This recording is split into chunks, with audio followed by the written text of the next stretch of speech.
And my question would be, why? What made you the way you are? Why are you this uncompromising, disciplined lecturer? Was it your upbringing? Was it a critical junction in your life?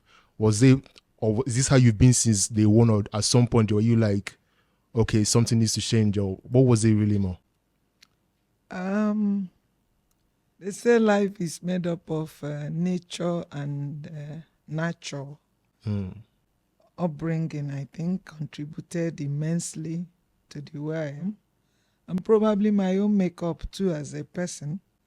But I have parents that are uncompromising in terms of discipline, Yes. in terms of honesty, in terms of contentment, in terms of doing things right, from childhood, and in terms of looking up to God and trusting God in whatever you're doing. I think that helped a lot in molding me.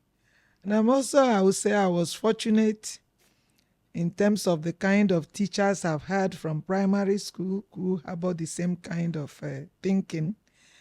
And then even in the university, I had very beautiful lecturers that are uncompromising, both in terms of discipline, in terms of content, in terms of being passionate about what they do.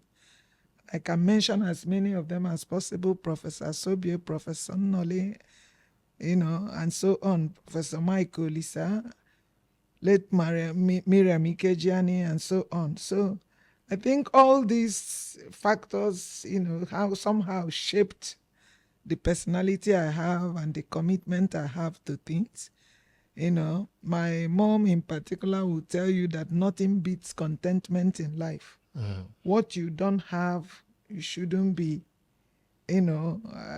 worried about it. It's not yet your lot, because what belongs to you will always come if you work hard for it. Yes. And that has been, and then of course, I can't fail to mention, by the principle in which I live, in the knowledge of truth I stand.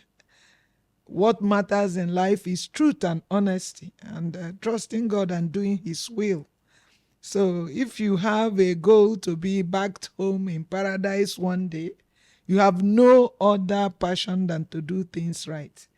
Most of the times we pray, thy will be done on earth as it is in heaven. And the question one should be asking oneself is, what you're doing carrying that impression of God's will being done on earth? If the answer is in the negative, then you're doing something wrong. But if it's in the affirmative, then you keep marching on the road you are on, even if you are alone on that road.